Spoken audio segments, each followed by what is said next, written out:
ഇതുപോലെ മർമ്മം വേറെ എവിടുന്നാ കിട്ടുക? ഒരുത്തിനെ രൂപാന്തരപ്പെടുത്തുവാൻ, മരണത്തിൽ നിന്ന് ജീവനിലേക്ക് നയിക്കുന്ന സുവിശേഷമാണ്. അപ്പം നിങ്ങൾക്കറിയാമോ, ഇതിൻ്റെ അകത്ത് തന്നെ ഈ സുവിശേഷം കേട്ട് അനേകർ രോഗികൾ സൗഖ്യമാക്കിയിട്ടുണ്ട്, മാനസിക രോഗി സൗഖ്യമാക്കിയിട്ടുണ്ട്, അത്ഭുതങ്ങൾ കടഭാരം മാറിയിട്ടുണ്ട്. ജീവിതത്തിന് പല മേഖല തകർന്നവരെ ഒരു കൗൺസിലിങ്ങും കൂടാതെ വചനം പറഞ്ഞുകൊണ്ടിരിക്കുമ്പോൾ തന്നെ അത്ഭുതം കണ്ടവരുണ്ട്. പ്രാർത്ഥനാലയം ഒരുക്കുന്ന മനുഷ്യരക്ഷാ ധ്യാനം.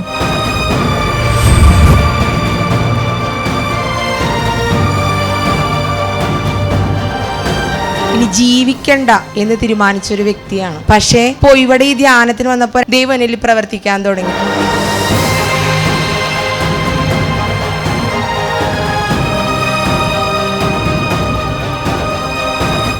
എൻ്റെ വീട്ടുകാർക്ക് പോലും വേണ്ടായിരുന്നു. എല്ലാവരും ക്ഷമിക്കാൻ പഠിച്ചു. അടുത്ത ധ്യാനം ഓഗസ്റ്റ് 4 മുതൽ 9 വരെ.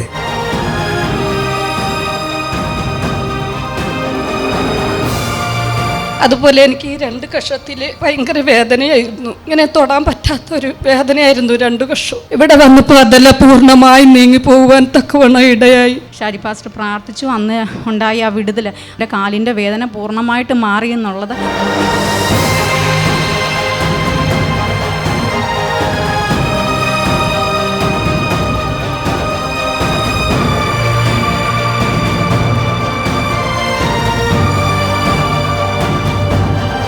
ഞാൻ പല പ്രാവശ്യവും മരിക്കാനായിട്ട് ആഗ്രഹിച്ച ഇവിടുത്തെ വചനം കേട്ടപ്പം എന്താ ഇതുവരെ ഞാൻ അനുഭവിക്കാത്ത ഒരു അനുഭവം എനിക്ക് കിട്ടി.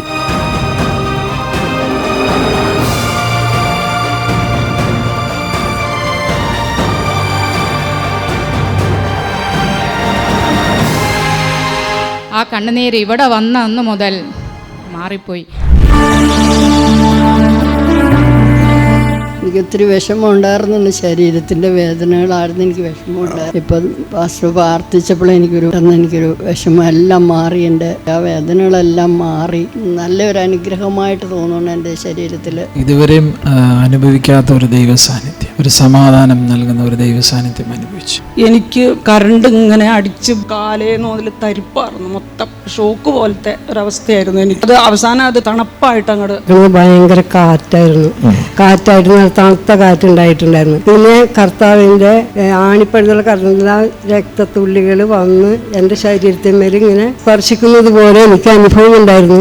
എൻ്റെ തലയിൽ കൈ വയ്ക്കാൻ വന്ന വഴിക്ക് തന്നെ എനിക്ക് എന്തോ കാറ്റുമായി ചുറ്റി ഇവിടെ ഇറങ്ങിപ്പോയി. ഒരു ഇലയുടെ കന പോലെ എനിക്ക് തോന്നി ശരീരം. ഞാൻ എൻ്റെ മനസ്സിനെ വല്ലാത്ത ഭാരത്തോടുകൂടിയാണ് ഞാൻ വന്നത്. ഇപ്പോൾ എനിക്ക് ക്ഷമിക്കാനുള്ള ഒരു കൃപ കിട്ടിയിട്ടുണ്ട്. ഇപ്പം ഞാൻ ഇപ്പോൾ 3 മാസം കഴിഞ്ഞത് 4ാമത്തെ ധ്യാനമാണ് ഇവിടെ സംബന്ധിക്കുന്നത്.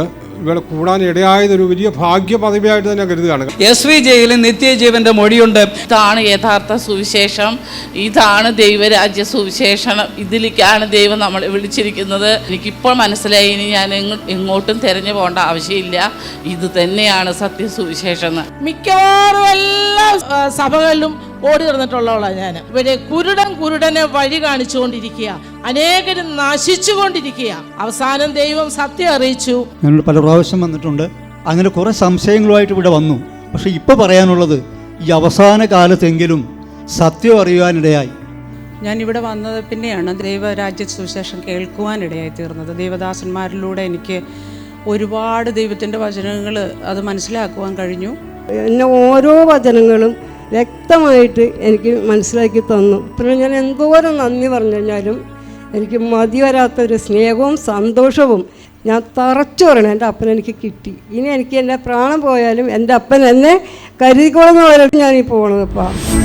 ഈ അവസരം നഷ്ടമാക്കരുത്.